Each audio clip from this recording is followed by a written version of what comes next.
What's up, Zone Heads? Brandon Kravitz here as we get you rolling here on the Zone Heads podcast presented by Kevin Crager. I'll tell you more about him in a moment. This will be a brief but hopefully informative edition of this podcast. And this podcast exists to give you that bonus content throughout the course of the week. Of course, you can catch my live show along with Tyler Karen every weekday from 3 to 6 p.m.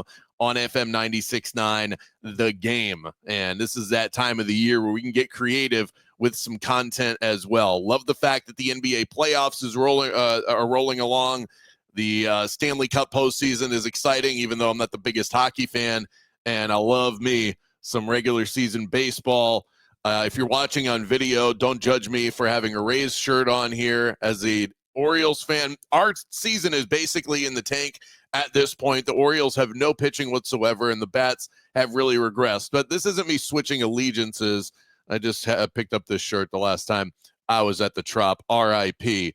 to that disgusting dome out in St. Pete. Welcome into the latest edition of the Zone Heads podcast presented by Kevin Crager, our go-to real estate agent, one of the top 25 producing agents in Central Florida. If you need a realtor and you also need one that you can trust, and Kevin Crager is going to be that guy for you. He's going to treat your money like it's his very own. When it comes to real estate, experience matters. Trust Kevin Crager to guide you every step of the way. I'm going to have that number scrolling at the bottom of the screen right now, 407-702-4635. If you're not already subscribed to the YouTube channel that supports this podcast and other podcasts that I'm affiliated with, including that live show in the zone, it is Zone Heads Media at youtube.com or on the YouTube app. Also, zoneheadsmedia.com is officially active and has been for the last couple of months now. That's the place where you can find all of the podcasts that I'm affiliated with,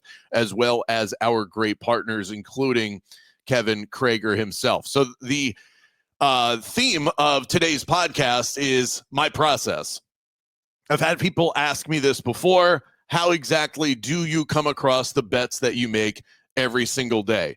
And that's what I want to dig into here. There is no one foolproof plan. I don't have a secret formula. I am still fine-tuning my own process, but I do think it's important. A lot of the people that you will find, if you just start typing into YouTube sports betting advice, or how do you find good bets, or how do you know what good value is, what's the math behind all of this, there's a trillion videos that are out there, and there's some really good ones. I've picked up a lot of knowledge just simply doing that, just typing in different phrases of things that I want to learn in terms of picking up how to be a sharper sports bettor, and also through the people that I've talked to over the years. I am constantly looking. I mean, I think I've dropped this at this point, but looking for that secret formula. There is no one size fits all, and I'm going to dig in to some of that here. This is something in terms of sports betting that I have been doing for, I mean, it's 2025, probably 20 years at this point, close to it. But I would say within the last year or so, is when I've really started to sharpen the knives and understand. Does that mean that I'm raking in thousands of dollars? No, I am not at that point yet. And I think part of being a sharp bettor is understanding what your actual bankroll is and how much you can actually bet with.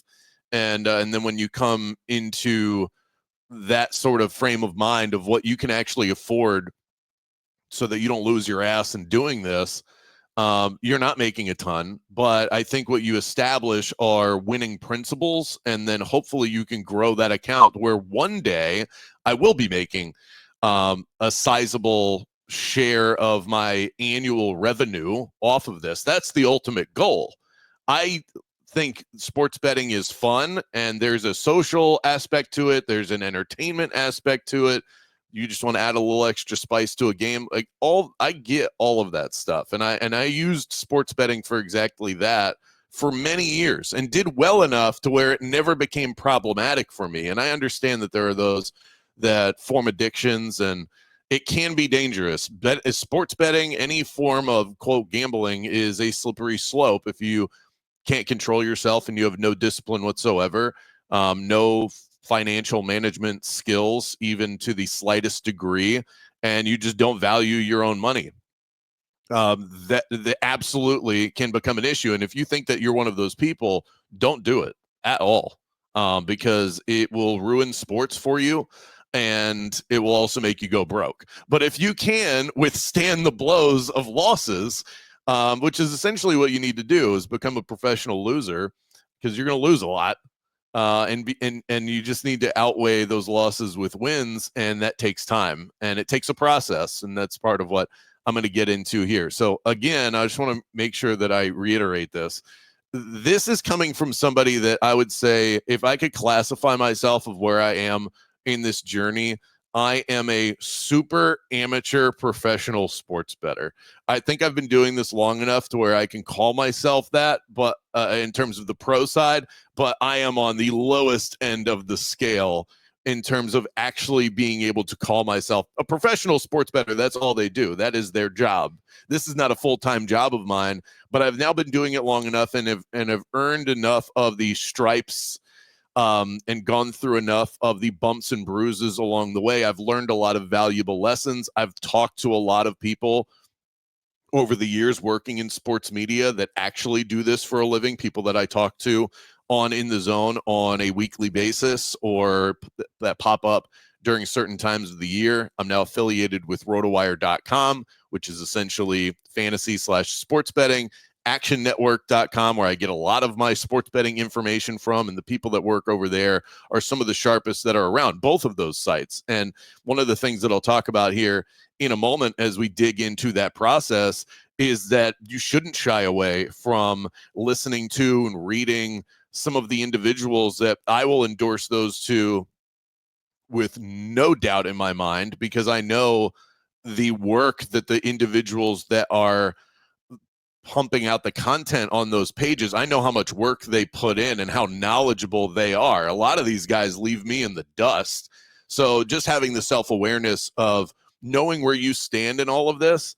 And I don't think that enough people that are at my stage in this journey make videos. A lot of the people that are pumping out content about sports betting, the process, the analysis, and the math of it all, I think a lot of those people have gotten a lot closer to the finish line, and it can be difficult to start where they're at because they're so far ahead. So allow this to be a beginners for beginners here as I dig into my process. Again, a special shout out to Kevin Crager for sponsoring this podcast channel. Make sure you go and check out his info and all of our partners at zoneheadsmedia.com. There's also a write-up edition of what I'm going to go through here. So if you'd rather read it, you can just head there and do that. I think one of the toughest things to do when sports betting is simply deciding what it is that you want to bet on.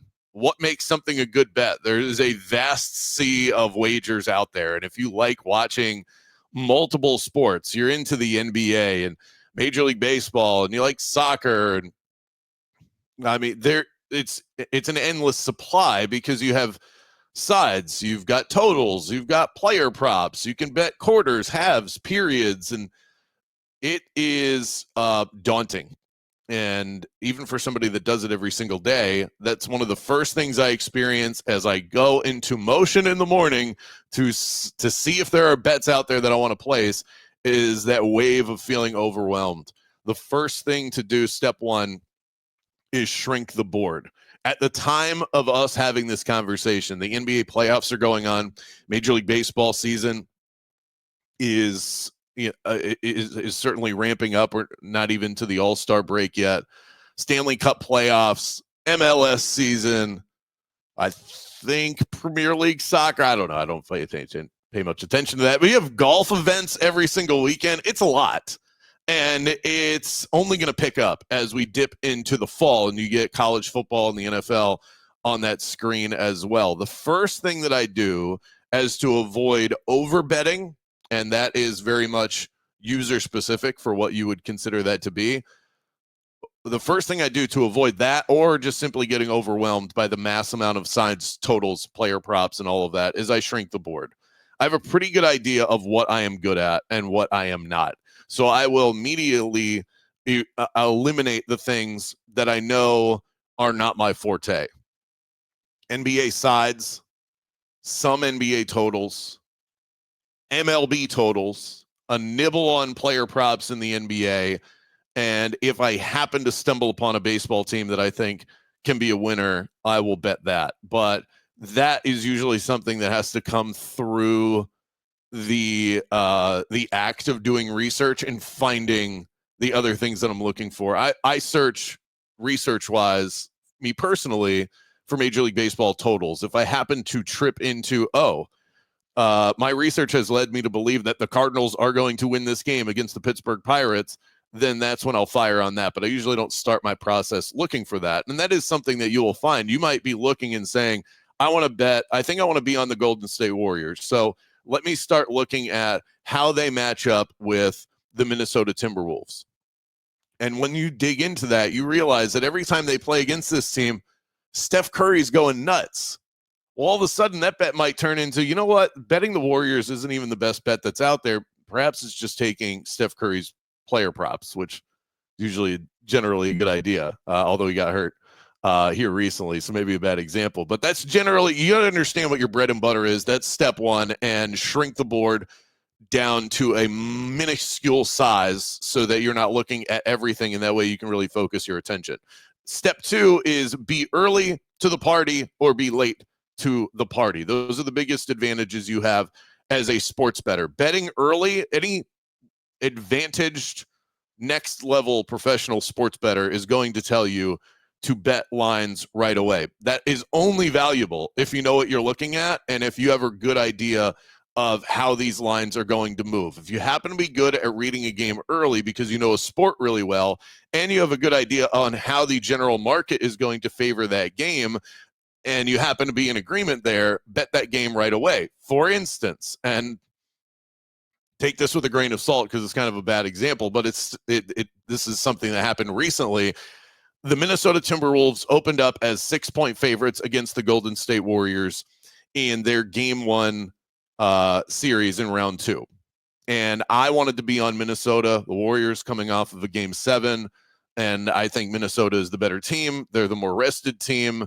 And the trends backed up that teams like Golden State in that spot have a really tough time covering spreads. So I bet the Minnesota Timberwolves -6 right away.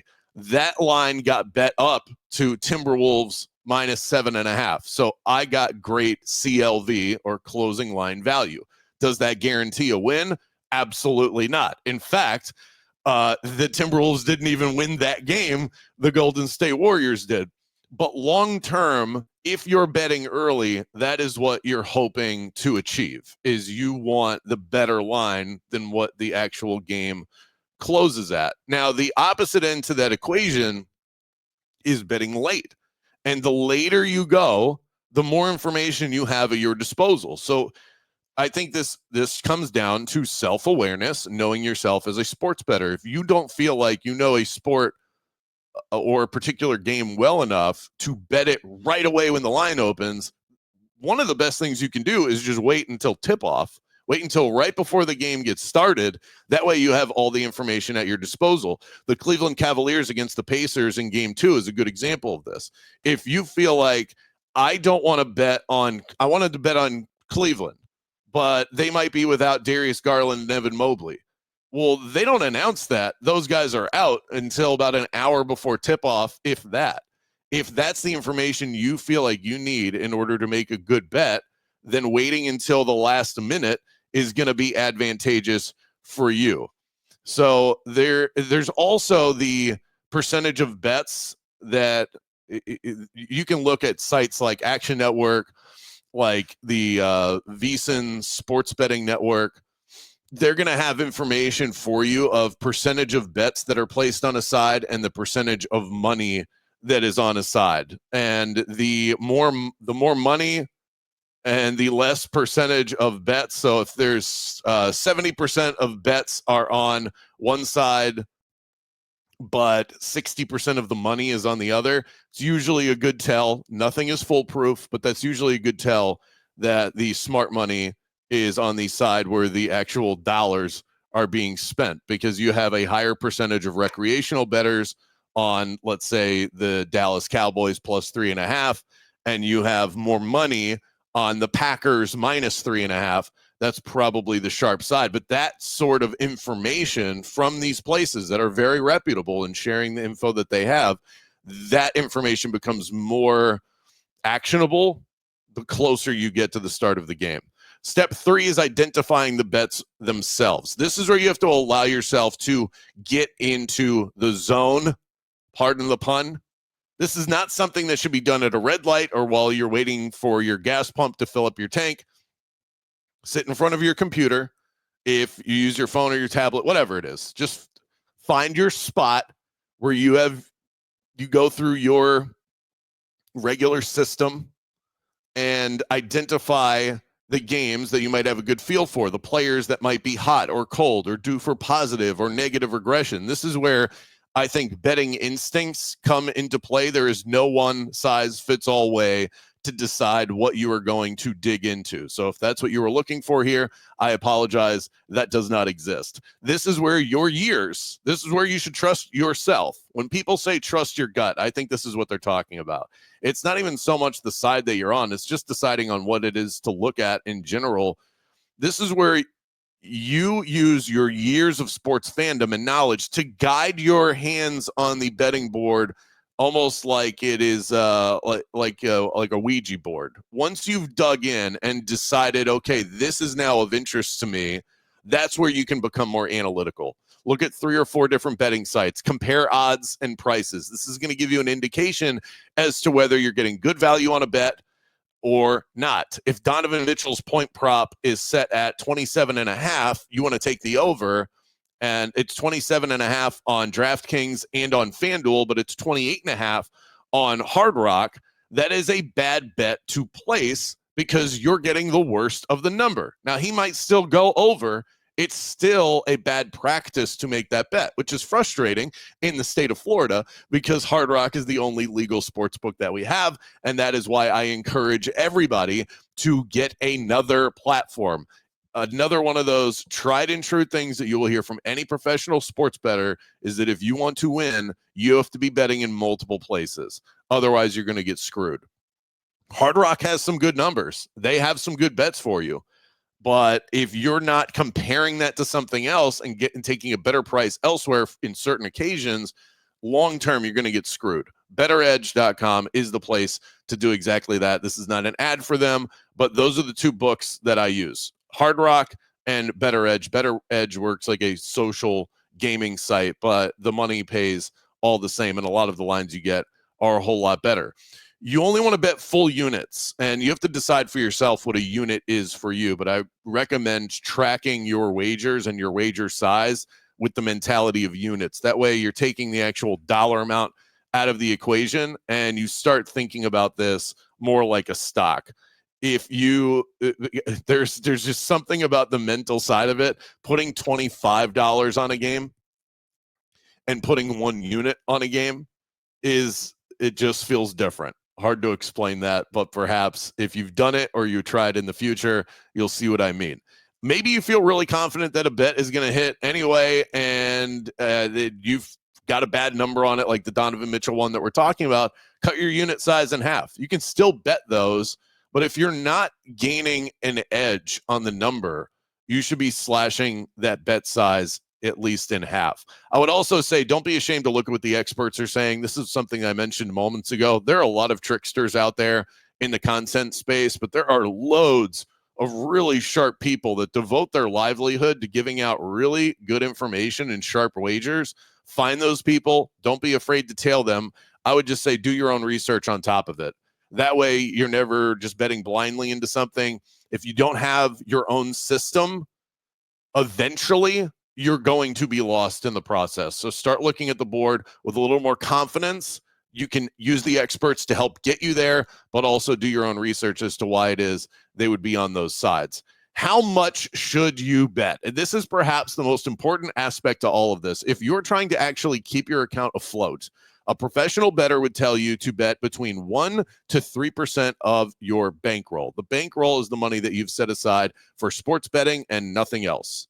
And that's on every single wager. gets 1 to 3%.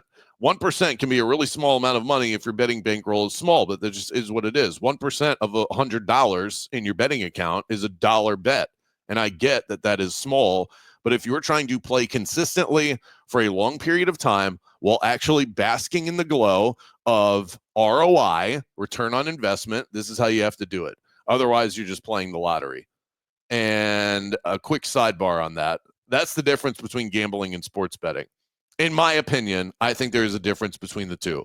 Gambling is when you throw money down, hoping to net a big return. You've got no long-term strategy or game plan. You either win or you lose. Sports betting, when it's done right, long-term, in a disciplined practice, can actually make you money. But you have to be disciplined. And you can't rely on parlays only and all of that. We'll save that for another episode. The last and final step, the one that for me, I didn't start achieving consistent success until I did this, and that is tracking your bets. This gives you an honest detail of how much money you're actually bringing in and how much money you are losing and where you're successful and where you're not, so that you can, if MLB totals are where you're making the most money, then you should probably be investing most of your bets into that area. Tracking it is an absolute cheat code when it comes to sports betting. And the more info you gain, the more you're going to understand your betting fingerprint. Everybody that bets has their own strengths, has their own weaknesses, has their own strategies. And that's one of the things that I find so fascinating about this. There is no one right way to bet on sports. There's a right way for you to do it. And tracking your success and failure is the clearest path of getting you there. I hope that this helped. Please DM me on any platform, Instagram, Twitter, Facebook, at Brandon Kravitz.